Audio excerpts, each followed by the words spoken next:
Hello all, welcome to chemistry कक्षा।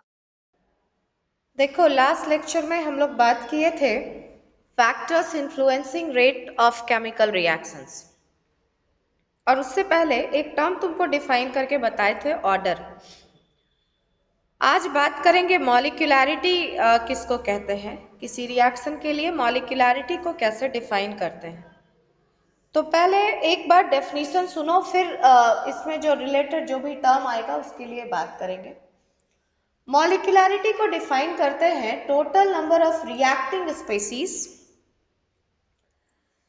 विच collide simultaneously. एक साथ तुमको पता है रिएक्शन जब हम लोग बोलते हैं कि रिएक्शन कैसे होता है, तो बॉन्ड टूटता है, फिर नया बॉन्ड बनता है, और बॉन्ड टूटता कैसे है, तो हम लोग कहते हैं मॉलिक्यूल आपस में कोलाइड करता है, और जिस कोलिजन के बाद, यानी इफेक्टिव कोलिजन जिसको हम लोग कहते थे, जिसके बाद बॉन्ड टूटता था, तो इफेक्टिव कोलिजन अगर हुआ तो उसके बाद जो है नया बॉन्ड बनेगा।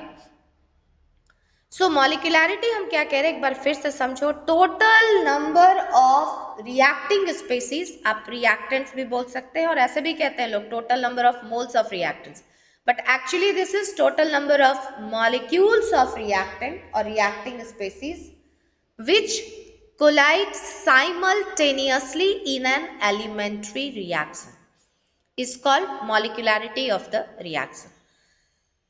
अब यहाँ पर एक नया वर्ड आया तुम्हारे लिए, एलिमेंट्री रिएक्शन। तो एक क्वेश्चन आएगा कि एलिमेंट्री रिएक्शन हम लोग किसको कहते हैं, या और भी क्या किसी और टाइप का भी रिएक्शन होता है, हम कहेंगे उस पर आते हैं। पहले तुम मॉलिक्यूलैरिटी समझ लो। जैसे मान लो ये एक रिएक्शन हम लिखे हैं, A+B गिव्स प्रोडक्ट। अब यहाँ प्रोडक्ट कुछ भी होता, CDR कुछ भी बनाते हैं, और हम यहाँ पर लिखते, मेरी बात ध्यान से समझो, हम कहते हैं rate law equals to rate constant concentration of A to the power, मान लो हम कहते हैं 2 concentration of B to the power 1, just for example.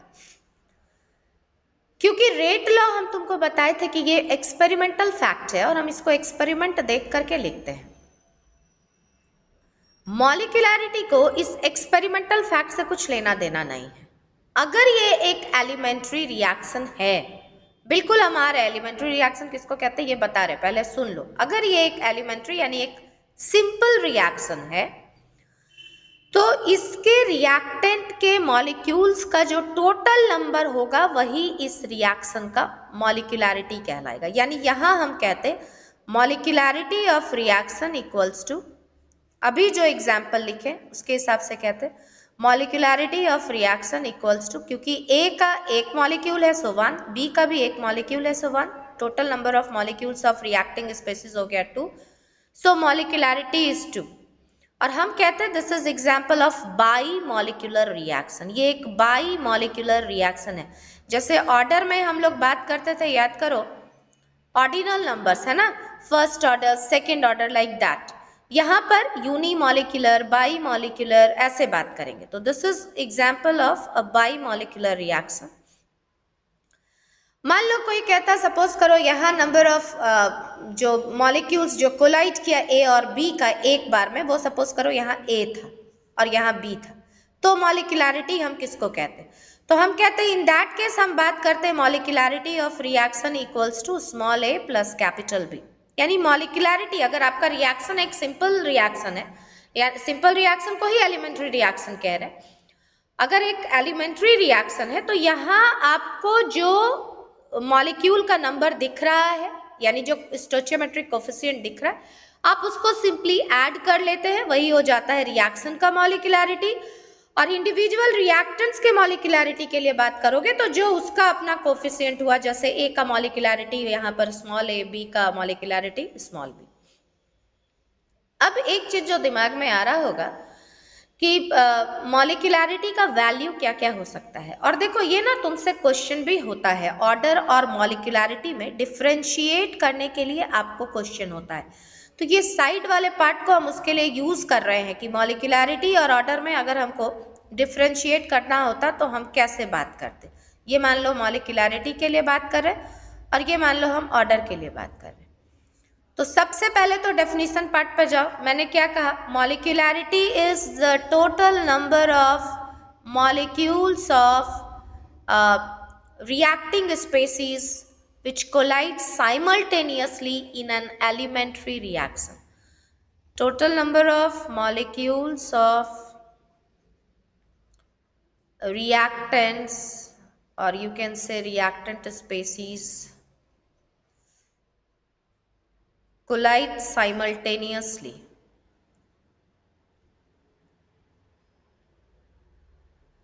जबकि ऑर्डर को हम लोग क्या डिफाइन करते थे? Sum of the exponents of, यही कहते थे ना, sum of the exponents of power, जिसको कह रहे थे, of concentration of reactant, concentration of reactant terms in rate law. यानी एक तरह से आप ये कह सक रहे हैं कि ऑर्डर फाइंड करने के लिए आपके पास रेट लॉ होना बहुत जरूरी है. और रेट लॉ क्योंकि आप एक्सपेरिमेंटली ही लिख पाएंगे, थियोरिटिकली यहां से तो आप रेट लॉ नहीं लिख सकते थे. तो इसीलिए आप कह सकते हैं कि ऑर्डर जो है वो एक एक्सपेरिमेंटल फैक्ट है. This is experimental fact. जबकि मॉलिक्यूलैरिटी इज अ थियोरिटिकल फैक्ट. इसके लिए आपको कोई एक्सपेरिमेंटल डाटा नहीं चाहिए. आप यहाँ से थ्योरी देख करके आराम से जो है उसको लिख पाएंगे. तुम देखो कि तुमको पहले यहाँ तक अच्छे से समझ में आ गया है. उसके बाद मॉलिक्यूलैरिटी के लिए हम एक पॉइंट और तुमको कहेंगे जो तुमको यहाँ से समझ में आ सकता है. क्योंकि हम लोग क्या कह रहे हैं कि molecularity is the total number of molecules of reactant species. तो मॉलिक्यूल का नंबर, देखो मोल फ्रैक्शन हो सकता है लेकिन मॉलिक्यूल तो फ्रैक्शन में नहीं होगा. ऐसा तो नहीं होगा कि हाइड्रोजन का आधा मॉलिक्यूल जाकर के कंबाइन करेगा. या तो हाइड्रोजन का एक मॉलिक्यूल होगा या फिर वो एटम है, वो मॉलिक्यूल नहीं है. तो एटम या मॉलिक्यूल जो भी आपके रिएक्टेंट का है वो हमेशा इंटीजर में पॉसिबल है, वो कभी फ्रैक्शन में पॉसिबल नहीं है. दूसरी बात, अगर हम कहते हैं कि रिएक्टेंट स्पेसीज जो है वो कोलाइड ही ना करे तो फिर रिएक्शन ही नहीं होगा. और जब रिएक्शन नहीं होगा तो मॉलिक्यूलैरिटी वर्ड ही यूज नहीं करेंगे. तो इसीलिए ये भी नहीं हो सकता कि मॉलिक्यूलैरिटी कभी जीरो हो जाए. यानी आप इस बात को ध्यान रखेंगे कि मॉलिक्यूलैरिटी जो है वो ऑलवेज एक पॉजिटिव इंटीजर होगा. जबकि तुम याद करो, तुमको ऑर्डर के केस में क्या बताए थे? ऑर्डर के केस में बताया था कि order can be zero, it can be positive, it can be negative, it can be integer, it can be fraction. कुछ भी हो सकता था. फ्रैक्शनल ऑर्डर भी होता है तो ये फ्रैक्शन भी हो सकता था, इंटीजर भी हो सकता था, पॉजिटिव नेगेटिव कुछ भी ये हो सकता था. तो एक इस पॉइंट को भी आप ध्यान रखेंगे. और उसके बाद जो एक सबसे इम्पॉर्टेंट डिफरेंस जो तुमको यहीं से समझ में आता है, मॉलिक्यूलैरिटी के डेफिनेशन में ही हम एक टर्म ऐड किए कि total number of reacting molecules और reacting species which collide simultaneously in an elementary reaction or simple reaction. तो ये यहीं से समझ में आता है कि मॉलिक्यूलैरिटी हम लोग डिफाइन ही करते हैं फॉर एलिमेंट्री रिएक्शन ओनली. मॉलिक्यूलैरिटी का कोई मीनिंग नहीं है किसी कॉम्प्लेक्स रिएक्शन के लिए. यानी it has no meaning for complex reaction. अब पहले तो ये समझ लो कि एलिमेंट्री और कॉम्प्लेक्स रिएक्शन कहते किसको है. उसके बाद फिर हम बात करेंगे कि ऑर्डर के लिए हम क्या कहेंगे, कि वो कहाँ पर मीनिंगफुल है और कहाँ पर वो मीनिंगलेस है. So molecularity has no meaning for complex reaction. यानी कॉम्प्लेक्स रिएक्शन के लिए हम लोग मॉलिक्यूलैरिटी कभी भी फाइंड नहीं करते. ठीक है. और फिर यहीं से एक और चीज तुमको बताएंगे आगे. पहले अब समझो कि हम एक रिएक्शन को किस समय एलिमेंट्री रिएक्शन कहेंगे. एलिमेंट्री रिएक्शन कहे या फिर सिंपल रिएक्शन कहे, बात एक ही है. बहुत बार इसको सिंपल रिएक्शन भी कहते हैं. और दूसरा जो है वो तुम्हारा हो गया या one step single step reaction, ऐसे समझ सकते हो कि एलिमेंट्री रिएक्शन वो रिएक्शन है जो एक सिंगल स्टेप में होता है. और जो दूसरा पार्ट हम कह रहे हैं, दूसरे तरह का जो रिएक्शन यहाँ बात कर रहे हैं, वो बात कर रहे हैं कॉम्प्लेक्स रिएक्शन. उसको कहते हैं कॉम्प्लिकेटेड रिएक्शन. और क्या कहा मैंने कि ये एलिमेंट्री रिएक्शन मतलब कौन सा रिएक्शन जो सिंगल स्टेप रिएक्शन है, एक ही स्टेप में काम खत्म, शुरू हुआ और काम खत्म। जबकि कॉम्प्लेक्स रिएक्शन उसको कहते हैं जहां रिएक्शन एक से ज्यादा स्टेप में होता है, यानी this is a multi step reaction. दूसरे तरह से तुम ये भी कह सकते हो कि सिंगल स्टेप कहने का मतलब क्या हुआ, मेरी बात ध्यान से समझो। रिएक्टेंट से स्टार्ट हुआ और सीधे प्रोडक्ट पे चला गया, बीच में एक कोई जो है हम लोग कह सकते हैं कि ट्रांजिशन स्टेट बना होगा। ट्रांजिशन स्टेट मतलब जहां रिएक्टेंट प्रोडक्ट में चेंज हो रहा होगा, तो ये ट्रांजिशन स्टेट बीच में कभी बना होगा, लेकिन यहां पर कोई इंटरमीडिएट नहीं बनता, नो इंटरमीडिएट फॉर्मेशन। लेकिन जब हम लोग बात करते हैं कॉम्प्लेक्स रिएक्शन के लिए, तो कॉम्प्लेक्स रिएक्शन कहने का मतलब है आपका स्टेप्स एक से ज्यादा होगा। होता यह है कि रिएक्टेंट है, रिएक्टेंट जो है वो पहले मान लो किसी चीज के साथ कंबाइन किया, या वो किसी एक इंटरमीडिएट में चेंज हुआ, सपोज करो ये सी बनाया, सी फिर जो है वो मान लो डी में चेंज हुआ, और उसके बाद डी जो है वो फाइनली प्रोडक्ट बना। तुम स्टेप्स देखो हम क्या कहना चाह रहे हैं, कितना स्टेप में रिएक्शन हुआ, 3 स्टेप में। इनिशियली आपके पास ये था तो ये रिएक्टेंट हुआ, और फाइनली आपके पास ये है तो ये प्रोडक्ट हुआ, और जो बीच में थोड़े देर के लिए बना, शॉर्ट लाइफ कुछ बना बीच में, और फिर वो डिकम्पोज कर गया। जैसे सी यहाँ प्रोडक्ट के फॉर्म में तुमको दिख रहा है, लेकिन ये तुरंत जो है वो डिकम्पोज करके डी बना लिया, और डी जो है फिर डिकम्पोज करके प्रोडक्ट दिया। तो ये जो सी हुआ या डी हुआ, ये सब को हम क्या कह रहे हैं, ये सब जो बीच में बना, दीज आर कॉल्ड इंटरमीडिएट्स। तो आप ये कह पा रहे कि कॉम्प्लेक्स रिएक्शन के बीच में जो है वो इंटरमीडिएट्स बनता है। हो सकता है एक इंटरमीडिएट, हो सकता है मोर देन 1 इंटरमीडिएट फॉर्मेशन होता है, वैसे रिएक्शन को हम लोग कहते हैं कॉम्प्लेक्स रिएक्शन। अब तुम्हारी मर्जी, तुम ऐसे भी कह सकते हो कि complex reactions are those reactions which involve formation of intermediates, और तुम कह सकते हो multi step reactions are called complex reaction, तुम्हारी मर्जी। सवाल है कि मॉलिक्यूलैरिटी और ऑर्डर को जब हम लोग डिफाइन करते हैं तो ये सब का क्या इंपॉर्टेंस है, सिंगल स्टेप और कॉम्प्लेक्स रिएक्शन। हाँ, एक बात और ध्यान रखना, कॉम्प्लेक्स रिएक्शन का ये जो हर एक स्टेप है ना, ये इंडिविजुअली जो है वो एक एलिमेंट्री रिएक्शन है। ये एक एलिमेंट्री रिएक्शन हुआ, ये एक एलिमेंट्री रिएक्शन हुआ, ये एक एलिमेंट्री रिएक्शन हुआ। और क्योंकि हम लोग कहते हैं एलिमेंट्री रिएक्शन के लिए मॉलिक्यूलैरिटी होता है, तो अगर हमसे कोई पूछता कि इसका मॉलिक्यूलैरिटी कितना होगा, तो हम उसको आंसर करते कि यहाँ पर मॉलिक्यूलैरिटी इज 1। जो भी टोटल नंबर ऑफ मॉलिक्यूल्स तुमको दिखे, कहीं 1 दिख सकता है, कहीं 2 दिख सकता है। हम लेते हैं एक रियल एग्जाम्पल और उससे फिर तुमको ये बताते हैं। जब आप एक कॉम्प्लेक्स रिएक्शन के लिए बात करते हैं, तो कॉम्प्लेक्स रिएक्शन के हर एक इंडिविजुअल रिएक्शन, जिसको आप सिंपल या एलिमेंट्री स्टेप कह रहे हैं, उसके लिए molecularity word is applicable, but for net complex reaction molecularity word has no meaning. ठीक है, और इस ऐसे भी हम लोग बात करते हैं कि कभी मान लो तुमको ऑब्जेक्टिव में आया एक क्वेश्चन, हम तुमको लिख करके दिए, जैसे हम एक यहाँ पर एग्जाम्पल तुमको लिख करके दिखा रहे रिएक्शन का, देखो कि हम क्या कहना चाह रहे। मान लो हमसे कोई कहेगा कि HBr plus O2 gives Br2, ये मान लो यहाँ पहले लिख दे रहे, गिव्स Br2 प्लस H2। ध्यान से समझो, और हमको यहाँ पर आगे में लिख देता इसको बैलेंस करके कि ये जो है ये तुम्हारा हो गया 4, ये हो गया 2, ये हो गया 4, O2 हो गया ये, और यहाँ पे लिख दिया 2। ये एक रिएक्शन हमको कोई देता और कहता कि ठीक है, आप मॉलिक्यूलैरिटी अच्छे से समझ गए हैं कि it is the total number of molecules. मान लो तुम्हारे दिमाग में ये है, हम लेकिन ये डिफाइन नहीं किए हैं, हम बोले हैं total number of molecules of reactant which collide simultaneously.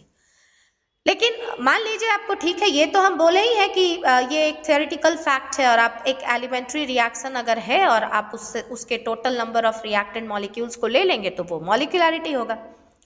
इस रिएक्शन को देख करके और तुमसे पूछते कि बताओ मॉलिक्यूलैरिटी कितना होगा, तो तुम मॉलिक्यूलैरिटी निकालते कि टीचर तो बताई है total number of molecules of reactant, और तुम ऐड करते कि भाई HBr के आगे 4 लगा हुआ है और ऑक्सीजन के आगे 1 लगा हुआ है, so total number of molecules हो गया 5 एंड टीचर मॉलिक्यूलैरिटी इज 5। हम कहेंगे जब भी मॉलिक्यूलरिटी 3 से एक्सीड कर गया, यानी एक जो बहुत इंपॉर्टेंट पॉइंट है, इसको हम किसी और कलर से लिखेंगे ताकि तुम समझो कि मॉलिक्यूलरिटी एक्सीड नहीं कर सकता 3 से। Molecularity can't be more than 3, ये ध्यान रखना। 3 से ज्यादा वो कभी हो ही नहीं सकता। मॉलिक्यूलरिटी अगर 3 से एक्सीड कर गया तो आप समझ जाएंगे, जैसे यहाँ पर देखो ये 5 आया, 5 means this is more than और ग्रेटर देन 3, तो आप तुरंत इससे एक कंक्लूजन ड्रॉ करेंगे कि your reaction is what, complex reaction. Complex reaction कहने का मतलब ये कि ये एक्चुअली ऐसे हुआ ही नहीं हुआ होगा। HBr अभी लिख करके स्टेप्स दिखाएंगे कि एक्चुअली HBr और ऑक्सीजन कभी कंबाइन ही नहीं किया होगा, वो दोनों आपस में रिएक्ट किया ही नहीं हुआ होगा, दोनों कभी आमने सामने हुआ ही नहीं होगा। ये तो हम नेट रिएक्शन लिख दिए हैं 3-4 स्टेप्स को मिला करके, और तब हम मतलब 2-3 एलिमेंट्री रिएक्शन को ऐड करके और तब हम ये एक रिएक्शन लिख दिए हैं। और वैसे रिएक्शन को ही कॉम्प्लेक्स रिएक्शन कहते हैं, जिसमें आप 2-3 स्टेप्स को एक साथ ऐड करके और आप लिख दे रहे हैं उसको। और वैसे रिएक्शन के लिए जब आप नेट रिएक्शन का मॉलिक्यूलरिटी फाइंड करेंगे तो वो ग्रेटर देन 3 आएगा और आप समझ जाएंगे कि रिएक्शन इज कॉम्प्लेक्स रिएक्शन। तो इसमें अगर ये ऑब्जेक्टिव क्वेश्चन होता और हमसे पूछा जाता कि molecularity of this reaction is 1, 2 ऐसा करके कुछ होता, 3 ऑप्शन भी होता, 5 ऑप्शन भी होता, तो हम 5 पे टिक नहीं करते। इनफैक्ट एक ऑप्शन होता कि molecularity can not be calculated because this is complex reaction, तो हम उस ऑप्शन को टिक करते हैं कि here molecularity is not applicable, यहाँ मॉलिक्यूलरिटी हम कैलकुलेट नहीं कर सकते। हाँ, अगर इसका स्टेप्स दिया होता तो हम हर एक स्टेप के लिए जो है वो मॉलिक्यूलरिटी फाइंड करते। कॉम्प्लेक्स रिएक्शन के इंडिविजुअल स्टेप के लिए हम मॉलिक्यूलरिटी फाइंड करते हैं। तुम देखो कि पहले यहां तक अच्छे से समझ पाए हो। देखो ये 2 रिएक्शन हम तुमको दिखा रहे हैं, एक रिएक्शन जिसको एक सिंगल स्टेप में हम लिखे हैं और एक दूसरा रिएक्शन जिसको हम बिल्कुल भी सिंगल स्टेप में नहीं लिखे हैं। हम पहले दिखाए, देखो क्या कि HBr ऑक्सीजन के साथ कंबाइन किया, HOBr बनाया, फिर वो HOBr रहा नहीं, वो फर्दर दूसरे HBr मॉलिक्यूल के साथ रिएक्शन किया और वो डिकम्पोज कर गया होगा, डिकम्पोज करके अब एक नया मॉलिक्यूल बना लिया HBr। वो HBr फिर तीसरे HBr के साथ रिएक्शन किया और फिर वो बनाया ब्रोमीन एंड वाटर। ठीक है कि यहाँ क्योंकि 2 मोल HBrO बना तो ये वाला रिएक्शन भी 2 बार हुआ होगा, ठीक है। और इसीलिए हम जो तुमको लिख करके दिखाए थे फाइनली, वो यही दिखाए थे कि तुम्हारे पास 2 मोल्स ऑफ वाटर होगा and you will get 2 moles of Br2। ये हम तुमको जो फाइनल पिछला वाला में जब प्रोडक्ट तुमको लिखे थे तो हम यही लिखे थे। और HBr का देखो 1 मोल 2 मोल, और क्योंकि आप यहाँ इसको ये वाला रिएक्शन आप दोबारा कर रहे हैं तो 2 मोल यहाँ से आप ले रहे हैं, तो आप कहते थे कि 4 mole of HBr and you can say 1 mole of oxygen. ये जो है ये आपका ओवरऑल रिएक्शन था जिसको हम लोग नेट रिएक्शन कहते हैं, ठीक है। तो ये रिएक्शन जो नेट रिएक्शन, इस सारे रिएक्शन को ऐड करने के बाद, इनफैक्ट इसको फिर से 2 से हम मल्टीप्लाई भी किए हैं, तब ये जो रिएक्शन आया है ये रिएक्शन कॉम्प्लेक्स रिएक्शन है। और जो एक्चुअल में जो रिएक्शन होता है सच में सिंगल हर एक स्टेप में, क्योंकि हम पहले भी कहें कि ऑक्सीजन 4 HBr के साथ देखो किसी भी स्टेप में नहीं कंबाइन किया है, एक HBr के साथ वो फिर भी रिएक्शन किया है, 4 के साथ तो वो कहीं रिएक्शन ही नहीं किया। तो ये जब जिस फॉर्म में रिएक्शन एक्चुअली हुआ है ना, ये एलिमेंट्री रिएक्शन है। अगर हमसे कोई पूछता कि इस एलिमेंट्री रिएक्शन का मॉलिक्यूलरिटी कितना होगा तो हम कहते 1 और 1, यानी इसका मॉलिक्यूलरिटी हम कहते 2। लेकिन इसके लिए अगर हमको इससे कोई पूछता कि मॉलिक्यूलरिटी बताओ इस कॉम्प्लेक्स रिएक्शन के लिए मॉलिक्यूलरिटी क्या होगा, तो हम कहते हैं इसका मॉलिक्यूलरिटी कहने का मतलब यहाँ useless, no meaning of molecularity, क्योंकि हमको वैसे मॉलिक्यूल के नंबर को देखना है जो एक्चुअली कोलाइड किया, और ये 5 मॉलिक्यूल कभी एक साथ कोलाइड कर ही नहीं सकता। हम बता रहे कैसे कि कोलिजन अगर होगा तो at a time simultaneously 5 molecule का टक्कर हो ही नहीं सकता। आते हैं उसको एक्सप्लेन करते हैं। लेकिन यहाँ देखो, यहाँ तुमको एक ही स्टेप में रिएक्शन दिया हुआ, ये तुम्हारा दोनों रिएक्टेंट है और ये फाइनल प्रोडक्ट है, जबकि यहाँ ये आपका रिएक्टेंट था HBr देख रहे हो और ऑक्सीजन, और बीच में जो ये सब बना तुम्हारा HOOBr, this is intermediate 1, this is intermediate 2, this is intermediate 3 नहीं बना, ये वाला जो है वो डिकम्पोज करके फाइनल प्रोडक्ट बन गया। 3 स्टेप का रिएक्शन है तो 2 इंटरमीडिएट बना, और ये जो है ये दोनों आपका जो है वो फाइनल प्रोडक्ट था। किसी को लगे कि हमको यहाँ से बात समझ में नहीं आया तो हम उसको याद करवाएंगे। याद करो, पी ब्लॉक में तुम पढ़े हो H2SO4 या HNO3 का रिएक्शन। मान लो हमको कॉपर के साथ HNO3 का रिएक्शन दिखाना है। सपोज करिए मेरे पास जो है वो HNO3, वो डाइल्यूट HNO3 है और हमको कॉपर के साथ उसका रिएक्शन दिखाना है। क्योंकि HNO3 ऑक्सो एसिड है तो बिल्कुल रिएक्शन होता था। डाइल्यूट केस में भी, वेरी डाइल्यूट अगर जिंक वगैरह होने से वहां भी होता था और कंसंट्रेटेड में भी होता था। तो रिएक्शन होता कैसे है, या मान लो किसी को लगे कि नहीं हम कंसंट्रेटेड HNO3 ले सकते हैं, वो भी ले सकते हो, फिलहाल हम डाइल्यूट ही ले रहे हैं। होता क्या था याद करो, HNO3 डिकम्पोज करता था डाइल्यूट वाला और वो NO बनाता था और वाटर बनाता था, हम उसको लिख दे रहे हैं। ऑक्सीजन देता था जिसके साथ कॉपर ऑक्साइड बनाता था, वो भी हम स्टेप्स नीचे लिखेंगे। ये पहले हम नेट रिएक्शन लिख रहे हैं कि ऑक्सो एसिड हम लोग स्पेशल गैस बनाते थे, जो भी बनना होता था उस ऑक्सो एसिड के लिए, क्योंकि ये डाइल्यूट वाला केस है इसलिए NO बनाए, वाटर बनाते थे और एक डिस्प्लेसमेंट प्रोडक्ट भी लिखते थे जो कि यहाँ पर कॉपर नाइट्रेट होगा। ठीक है, एक्चुअल जो रिएक्शन हुआ होगा वो क्या हुआ होगा, देखो HNO3 जो है वो तुम्हारा डिकम्पोज किया होगा, डिकम्पोज करके क्या बनाया होगा, water, NO and nascent oxygen because it is oxidizing in nature। ये ऑक्सीडाइजिंग एजेंट है, ऑक्सीडाइजिंग बिहेवियर शो करता है, तो ये nascent oxygen भी दिया होगा। अब इसको तुम जब बैलेंस करोगे तो तुमको समझ में आ रहा है, ये हो गया 2 और ये हो गया 3, यानी यहाँ पर 3 ऑक्सीजन आप लिखेंगे। कॉपर जो है वो इसी ऑक्सीजन के साथ कंबाइन करके बनाता है कॉपर ऑक्साइड, फिर तुम इसको 3 से मल्टीप्लाई करोगे क्योंकि यहाँ 3 मोल ऑक्सीजन था, तो कंजम्पशन के लिए आपको ये 3 मोल कॉपर ऑक्साइड बना होगा। ठीक है, उसके बाद ये जो कॉपर ऑक्साइड है ऑफ कोर्स 3 मोल, तो फिर वो HNO3 भी उतना ही तुमको चाहिए होगा। जो रिमेनिंग HNO3 रह गया होगा, जो डिकम्पोज अभी नहीं हो रहा है, उसके साथ ये डिस्प्लेसमेंट रिएक्शन दिखाया, डबल डिस्प्लेसमेंट, ये टूट गया H plus NO3 minus, copper भी टूटा 2 plus and 2 minus, and it forms copper nitrate and H2O, यानी यहाँ पर हम 2 मोल लिख रहे हैं, ये बन गया कॉपर नाइट्रेट एंड H2। ठीक है, कोई कहेगा यहाँ CO 3 मोल बना था, हम कहेंगे ठीक है भाई, यहाँ पर भी आप 3 से मल्टीप्लाई कर दीजिए। अब जब ये पूरे को आप ओवरऑल रिएक्शन लेंगे तो कॉपर देखो तुमको 3 मोल चाहिए, यहाँ पर तुम 3 लिखे, बैलेंसिंग कर रहे हैं हम, नेट तुम्हारा ओवरऑल बैलेंस्ड इक्वेशन ला रहे, जो तुम देखते और तुम सोचते कि शायद ये भी रिएक्शन हो रहा होगा।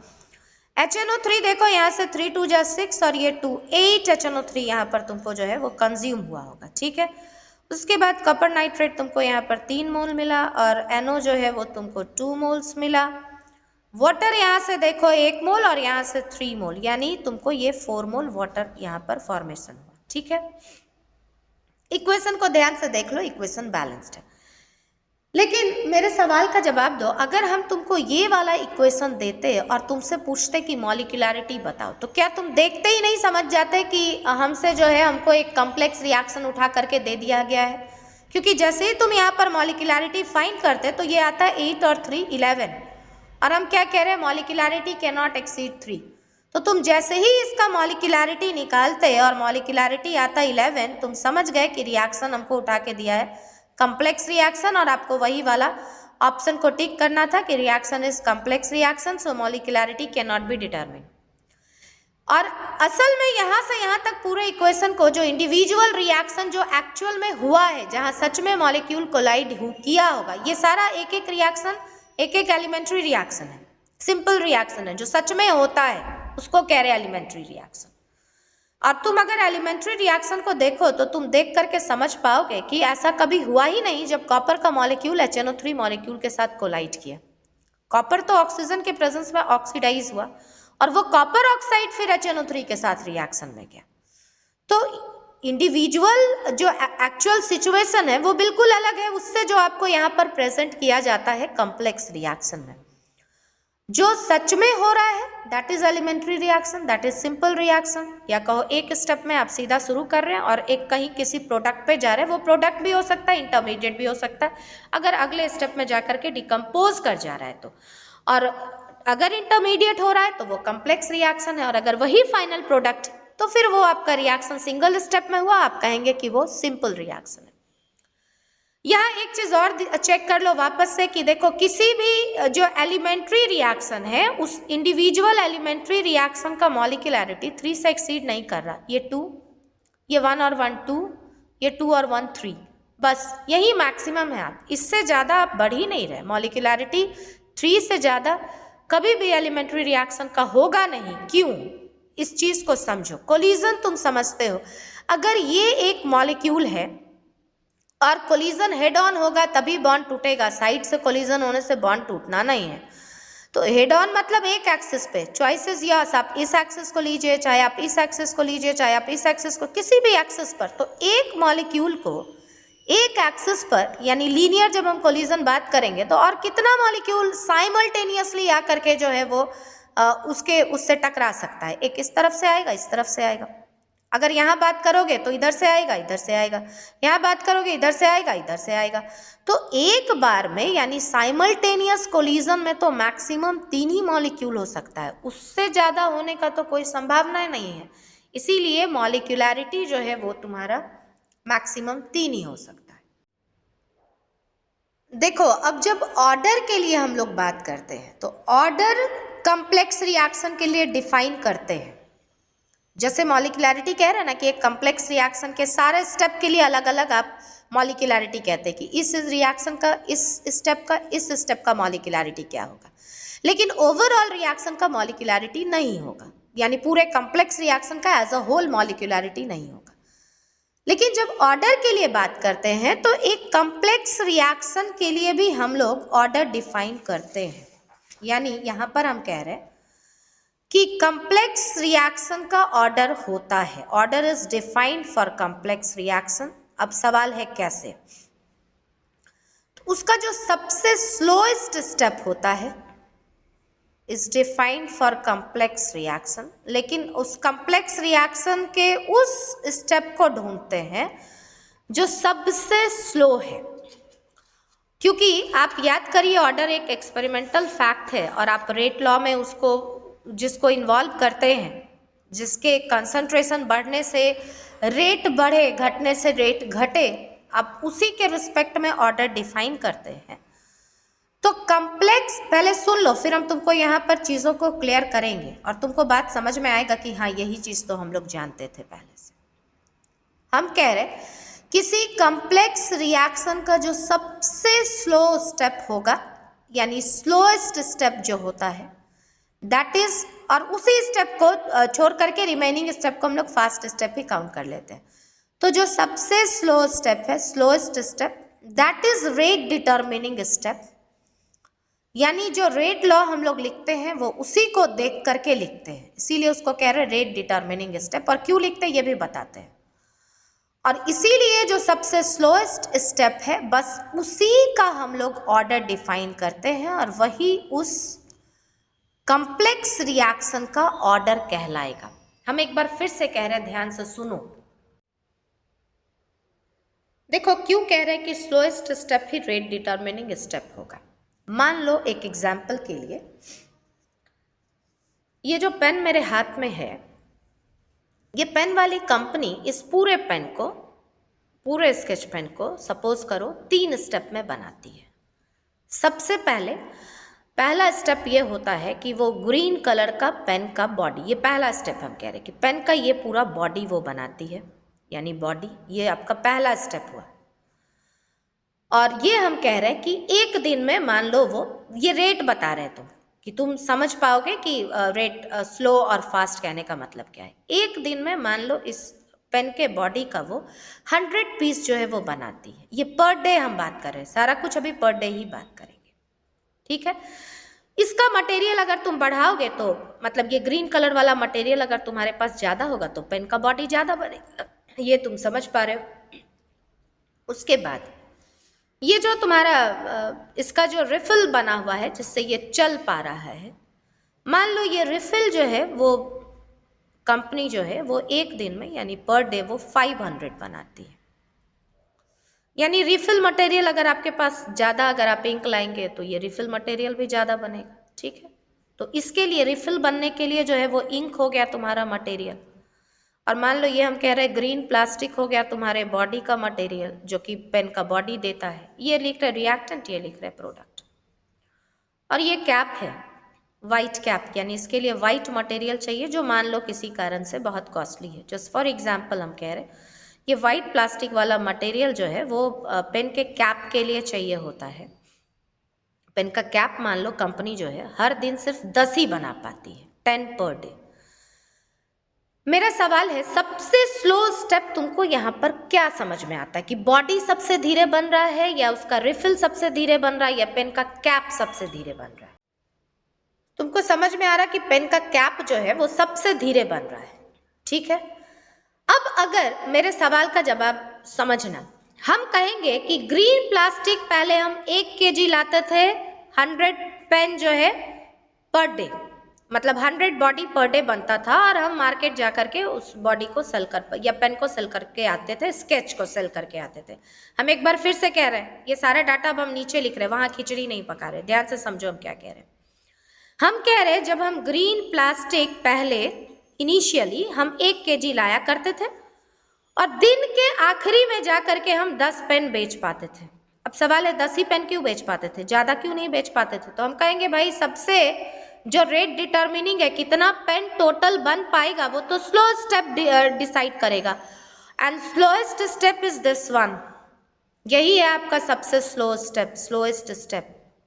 इसमें जो आप दिखा रहे हैं कि कैप जो है एक दिन में 10 ही बनेगा, तो आप केवल इसको तो बेचने नहीं जाएंगे, सेल करने नहीं जाएंगे, पूरा पेन सेल करने जाएंगे और कैप तो 10 ही बनेगा दिन भर में। तो आपका भले बॉडी 10 बन करके 100 बन करके रेडी है, रिफिल 500 बन करके रेडी है, लेकिन आप पेन जो सेल कर पाएंगे कंप्लीट पेन 10 ही कर पाएंगे एक दिन में। ये अभी तक का डाटा है। और अभी तक जो है आपको जो मटेरियल सप्लाई होता था वो ग्रीन प्लास्टिक वाला 1 kg सप्लाई होता था। अब हम कह रहे हैं आज बहुत मेरा मन खुश हुआ और ग्रीन प्लास्टिक तुमको 10 kg दे दिए, यानी इस ग्रीन प्लास्टिक का अमाउंट हम 10 टाइम्स इंक्रीज कर दिए। तो क्या इससे तुम्हारा जो पेन है, पेन का फॉर्मेशन जो 10 पेन बनता था एक दिन में, क्या वो भी 10 टाइम्स इंक्रीज हो करके 100 पेन बन जाएगा एक दिन में? मेरा सवाल ये है, बोलो। नहीं बन पाएगा। क्यों? इसलिए क्योंकि जो सबसे स्लो प्रोसेस था वो तो था कैप फॉर्मेशन का। व्हाइट प्लास्टिक आपको मिलता नहीं था, आप एक दिन में 10 ही कैप बना पा रहे थे। हम पहले ही बोल दिए व्हाइट प्लास्टिक वेरी कॉस्टली, बहुत स्लो आपको सप्लाई है, आप उसके वजह से 10 ही कैप बना पा रहे हैं। तो सीधे से बात है, अगर हमको कोई कहता है कि बताओ rate of selling of pen और दिस स्केच पेन किसके अमाउंट पर डिपेंड करेगा, तो हम कहेंगे सिर्फ एक चीज के अमाउंट पर फिलहाल डिपेंड कर रहा है और वो है व्हाइट प्लास्टिक। व्हाइट प्लास्टिक का सप्लाई इंक्रीज होगा, कैप खुद ब खुद जो कि स्लोएस्ट स्टेप में बन रहा था वो स्टेप फास्ट होगा, और तब तुम और ज्यादा पेन जो है वो सेल कर पाओगे, यानी तुम्हारे पेन फॉर्मेशन का या पेन सेलिंग का रेट बढ़ेगा। तुम ग्रीन प्लास्टिक ला करके रखोगे, इंक ला करके रखोगे, उससे तुम्हारे पेन के सेलिंग पर कोई फर्क नहीं पड़ेगा, पर डे तुम्हारे प्रोडक्शन पे, पेन के प्रोडक्शन पे फर्क नहीं पड़ेगा, क्योंकि ये दोनों स्टेप अगर ज्यादा हो भी जाए तो क्या फर्क पड़ता है, पूरा पेन तो कंप्लीट होगा ही नहीं जब तक कि आप उसमें कैप नहीं लगाएंगे, और कैप तो बन ही बड़ा स्लो रहा है, एक दिन में 10 ही कैप बन रहा है। अगर तुम ये बात समझ पाए हो तो तुम ये भी समझ गए होगे कि क्यों हम लोग कहते हैं कि किसी भी कॉम्प्लेक्स रिएक्शन का जब हम लोग ऑर्डर डिफाइन करते हैं, because order is experimental fact, वो आप रेट लॉ से लिखते हैं, और रेट लॉ में आप उसी कंसंट्रेशन को इन्वॉल्व करेंगे, उसी रिएक्टेंट के कंसंट्रेशन को इन्वॉल्व करेंगे जिसके ऊपर सच में रिएक्शन का रेट डिपेंडेंट है। तो इसीलिए आप रेट लॉ जो हमेशा लिखते हैं, जैसे हम ये जो लिखे कि rate is proportional to concentration of white plastic और अमाउंट ऑफ व्हाइट प्लास्टिक, तो वो व्हाइट प्लास्टिक यानी हम किसको देख करके रेट लिखे, हम इसको देख करके नहीं लिखे, हम इस स्टेप को देख करके नहीं लिखे, हम इसको देख करके लिखे जो कि मेरा स्लोएस्ट स्टेप था। तो एक कॉम्प्लेक्स रिएक्शन में हम लोग ऑर्डर डिफाइन करते हैं, लेकिन हम लोग ऑर्डर डिफाइन करते हैं उस रिएक्शन का, उस पूरे कॉम्प्लेक्स रिएक्शन का किसको देख करके? हम लोग देखते हैं जो सबसे स्लो स्टेप है, रेट लॉ भी हम लोग उसी को देख करके लिखते हैं। और बाद में आगे जब क्वेश्चन करके समझाएंगे तो तुम देखोगे कि ये फैक्ट जो है कि slowest step is the rate determining step, इसी फैक्ट पर बेस्ड है कि हम लोग एक रिएक्शन के मैकेनिज्म को कैसे एक्सप्लेन करते हैं, किसी अननोन रिएक्शन का मैकेनिज्म हम लोग कैसे देते हैं, इसी कॉन्सेप्ट को लेकर के। क्वेश्चन है, for a reaction carried at 400 kelvin, reaction is NO2 plus CO gives CO2 plus NO, mechanism is, और ये तुमको मैकेनिज्म 2 स्टेप में दिया हुआ है। हम तुमको क्या बताएं कि अगर एक से ज्यादा स्टेप में रिएक्शन होता है, मल्टी स्टेप रिएक्शन होता है, तो मल्टी स्टेप रिएक्शन मतलब ये आपको एक कॉम्प्लेक्स रिएक्शन है। ये जो रिएक्शन आपको दिया हुआ है ये एक कॉम्प्लेक्स रिएक्शन है, ये एलिमेंट्री रिएक्शन नहीं है। और कॉम्प्लेक्स रिएक्शन के लिए अगर इसके लिए हम तुमसे पूछते कि मॉलिक्यूलैरिटी वर्ड इज एप्लीकेबल और नॉट, तो आप कहते नहीं। हाँ, इसके इंडिविजुअल स्टेप्स के लिए ये जो मैकेनिज्म दिया हुआ है, लिखा हुआ है मैकेनिज्म इज, ये एक दिया हुआ है NO2 plus NO2, पहले NO और NO3 बनाया, then NO3 combines with CO2 gives CO2 and NO2। तो ये इंडिविजुअल जो रिएक्शन जो सच में हो रहा है, ये पहला वाला स्लो स्टेप से हो रहा है, स्लो स्पीड से हो रहा है, दूसरा वाला फास्ट स्पीड से हो रहा है। इस रिएक्शन के लिए हम लोग मॉलिक्यूलैरिटी लिखते हैं, कहते हैं इसका मॉलिक्यूलैरिटी 1 + 1 2 होगा। इसके लिए भी मॉलिक्यूलैरिटी 1 + 1, देखो रिएक्टेंट मॉलिक्यूल्स का टोटल नंबर 2 है तो कहते हैं 2, 1 for NO3 and 1 for CO। लेकिन नेट रिएक्शन जो है, जो ओवरऑल कॉम्प्लेक्स रिएक्शन है, उसके लिए मॉलिक्यूलैरिटी हम लोग कभी डिफाइन नहीं करते, उसके लिए molecularity word has no meaning. लेकिन कॉम्प्लेक्स रिएक्शन ये है, बावजूद इसके इसका हम लोग रेट लॉ लिखेंगे और इसका हम लोग ऑर्डर भी फाइंड करेंगे। Order word is applicable for complex reaction. लेकिन क्योंकि तुम जानते हो कि ऑर्डर एक्सपेरिमेंटल फैक्ट है और उसके लिए हमारे पास रेट लॉ होना चाहिए, और ये भी बताए हैं कि कॉम्प्लेक्स रिएक्शन में rate determining step is slowest step. तो यहाँ पर देखो सब स्लो स्टेप कौन सा है, ये सेकेंड वाला या फर्स्ट वाला? देखो ये फर्स्ट वाले स्टेप में लिखा हुआ है स्लो, तो हम रेट लॉ इसको देख करके लिखेंगे, हम इसको देख करके रेट लॉ नहीं लिखेंगे। जो स्लो स्टेप होता है रेट लॉ हम उसके अकॉर्डिंग ही लिखते हैं। तो एकदम सिंपली यहाँ पर हम लिख दिए रेट इक्वल्स टू, जो भी रेट कांस्टेंट रहा होगा वो, और फिर concentration of reactant to the power, जो भी उसका कोफिशिएंट यहाँ दिया हुआ है स्लो स्टेप में, तो NO2 पावर 1, और फिर दूसरा भी NO2 ही है पावर 1। और बताए हैं कि रेट लॉ में जो भी कंसंट्रेशन का एक्सपोनेंट होता है यानी पावर टर्म होता है, उसी के समेशन को हम लोग कहते हैं ऑर्डर। तो ये 1 और ये 1, इसीलिए हम लोग कहते हैं कि अगर हम ऑर्डर बात करते कि ऑर्डर ऑफ रिएक्शन, तो इस एग्जाम्पल में हम कहते हैं ऑर्डर ऑफ रिएक्शन इज 1 + 1 2, यानी this is example of second order reaction. और ये बड़ा आसानी से हो गया, और ये आसानी से क्यों हो गया, उसके पीछे कारण ये है कि यहाँ जो पहला स्टेप था ना, वही स्टेप स्लो स्टेप था। जब फर्स्ट स्टेप स्लो स्टेप होगा तो आपके लिए बहुत झंझट नहीं है, आप सीधा उसी स्टेप को देख करके रेट लॉ लिखते हैं, और क्योंकि जो रेट लॉ में आएगा वो रिएक्टेंट ही है। देखो NO2 तुम्हारा रिएक्टेंट तुम लिए हुए थे, वो इंटरमीडिएट के फॉर्म में नहीं आया, तो इसीलिए आप डायरेक्ट जो आपका ऑर्डर आएगा रेट लॉ लिखे आप उसी से, और डायरेक्ट आप ऑर्डर वहीं से कंसंट्रेशन के पावर को ऐड कर लीजिए, जो भी आया वही तुम्हारा ऑर्डर हो गया रिएक्शन का। देखो जब फर्स्ट स्टेप ही आपका स्लो स्टेप होगा ना, तो आपको ज़्यादा झंझट नहीं है, आप एकदम सिंपली जो है उसको देख करके रेट लॉ लिखते हैं और आप उसके अकॉर्डिंग जो है अपना ऑर्डर डिफाइन कर देते हैं। थोड़ा बहुत झंझट तब है जब कोई मिडिल स्टेप जो है या आखिरी वाला स्टेप स्लो स्टेप है और इनिशियल स्टेप्स फास्ट स्टेप है। तो इसीलिए ये ऊपर वाले क्वेश्चन को देखो, इसको क्वेश्चन नंबर 2 लिखा है, mechanism of a hypothetical reaction. कोई एक रिएक्शन है, हाइपोथेटिकल मतलब अपने मन से कोई एक रिएक्शन लिख दिया गया है, x2 + y2 gives 2xy, और उसका मैकेनिज्म जो है वो दिया हुआ है।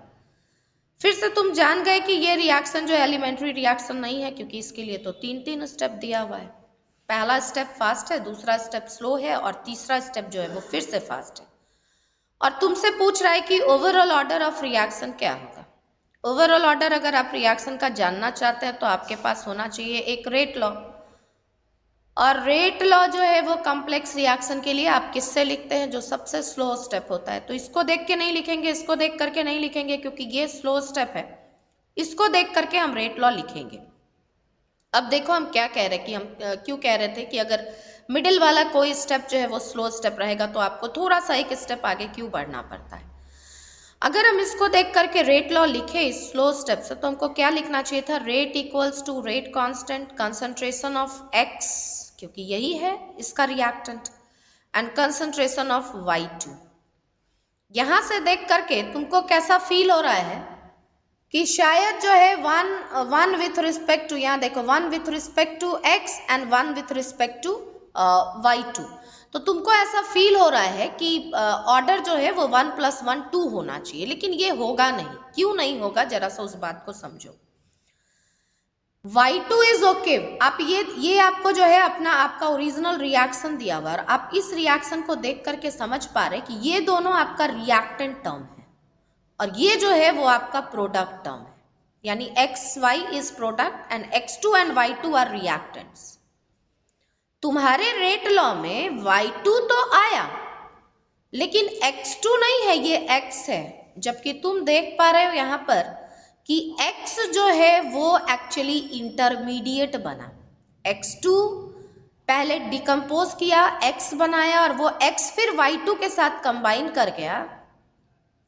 तो तुम ये बात अच्छे से समझ पा रहे हो, फिर XY बना और Y बना, और फिर X और Y भी कंबाइन किया। तो तुमको ये बात बताए थे, याद करो अभी तुरंत थोड़ी देर पहले, कि जो भी चीज बीच में बन रहा है, ऑल दोज आर इंटरमीडिएट्स।